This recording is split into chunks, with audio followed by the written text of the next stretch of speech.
es la naturaleza es el soporte de cualquier economía. Sin capital natural no hay bienestar humano. No solo la naturaleza es indispensable para respirar, para alimentarnos, es que incluso es la base necesaria para producir tecnología, para producir casas, aviones, barcos, para todo lo que es nuestra forma de vida. Tenemos, por tanto, que asumir que el desarrollo humano se produce en coevolución con la naturaleza. Sin embargo, nuestros modelos económicos tratan los bienes de la tierra con absoluto desprecio al no considerar los límites de la biosfera. Fíjense, en la década de los 80 fue la última vez en que la huella ecológica de la humanidad, el consumo que hacemos de recursos, estuvo balanceada, estuvo equilibrada con la capacidad productiva del planeta. En esa década consumimos recursos a la misma velocidad que la naturaleza podía reponerlos. Pero hoy estamos consumiendo ya un 30% más de la biocapacidad del planeta. Es como si alguien tuviera sus ahorros y en vez de consumir los intereses estuviera consumiendo el capital. Nosotros estamos consumiendo capital natural. Estamos contaminando los mares y los océanos, que juegan un papel fundamental en la regulación del clima, que son el mayor sumidero de CO2.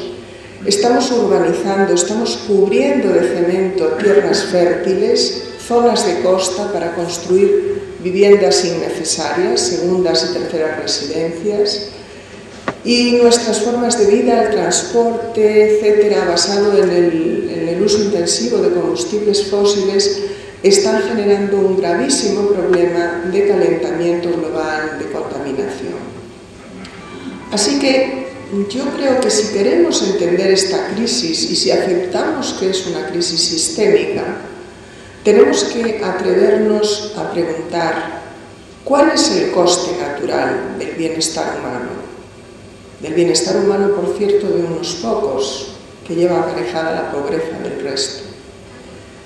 La pregunta es si somos conscientes de los riesgos que genera esta explotación desenfrenada de recursos naturales y este consumo despilfarrador. La pregunta es también qué planeta queremos para nuestros hijos y para las generaciones futuras. Y la pregunta esta tarde es cuál es el papel de la universidad en todo esto. Fíjense, hay un hecho del que se habla poco en foros de la crisis, en otros foros sí, y es que nuestro planeta se está desplazando fuera del rango de variabilidad natural que ha exhibido durante el último medio millón de años, y nosotros somos precisamente la mayor fuerza evolutiva que está provocando esos cambios. Por tanto, vienen de nuevo las preguntas: ¿cuál es nuestra responsabilidad? ¿Cuáles son los derechos que reconocemos a la vida, al planeta, a las generaciones futuras? La situación exige hablar de cambio global como un fenómeno que nos desafía. Este fenómeno de cambio del planeta le llamamos científicamente cambio global, y este cambio global no se produce por azar, tiene unos impulsores, unos motores, que son los cambios en los usos del suelo, la pérdida de biodiversidad, los problemas que estamos generando con el agua, con la energía y el cambio climático, el calentamiento global y otros muchos. Pero como les decía, este fenómeno no se produce por azar, es el resultado de nuestros modelos económicos, de una mirada política miope a la hora de organizar nuestras sociedades, a la hora de producir y consumir. Y con ello lo que estamos provocando es una grave perturbación del funcionamiento del planeta y de la vida de las gentes, y esto se nos vuelve en contra como un efecto boomerang y está generando muchos riesgos, está aumentando la incertidumbre con la que vivimos.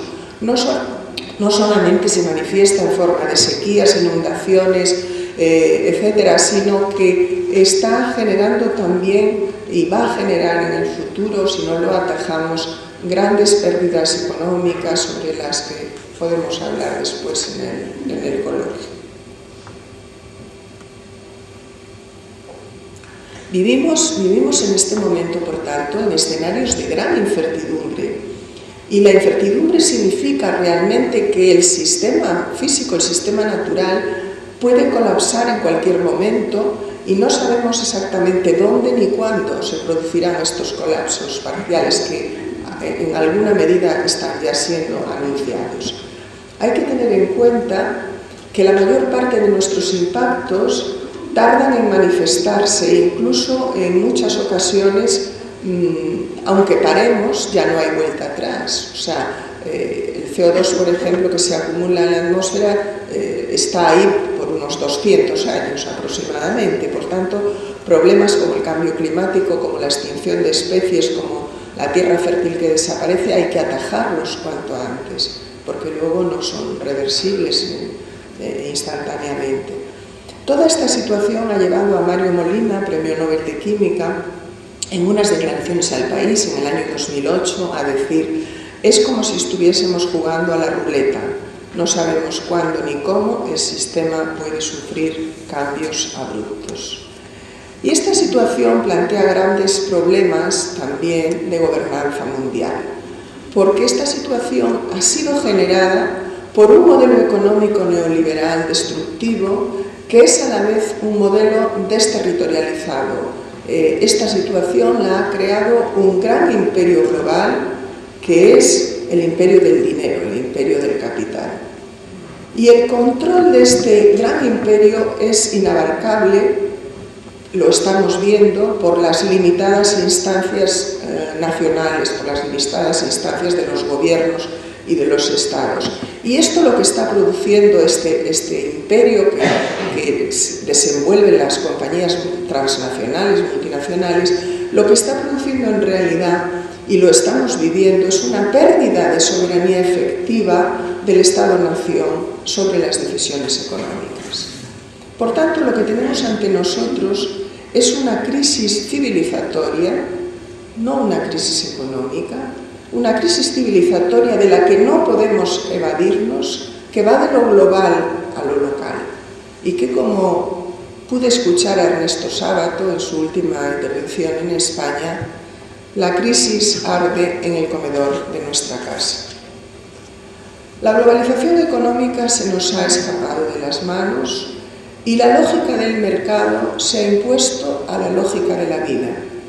La lógica del mercado es la lógica del beneficio a corto plazo, del crecimiento continuo y de la competencia. Pero esa no es la lógica de la vida. La naturaleza funciona en tiempos largos, no impera en ella la rapidez y la aceleración, y no es la competencia, sino la cooperación el elemento central que sostiene a los sistemas vivos.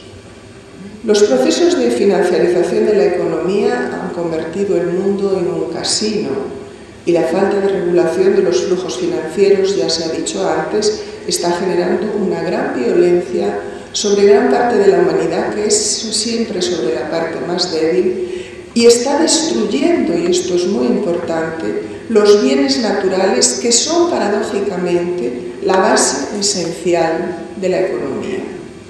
Como vemos, por tanto, es preciso un cambio.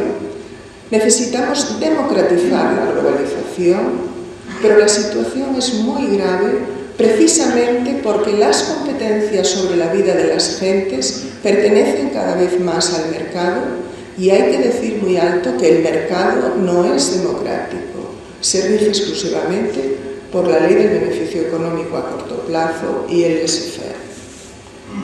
Así que creemos que es preciso decir no al sueño liberal de un mercado autorregulado que escapa a todos los controles del Estado democrático.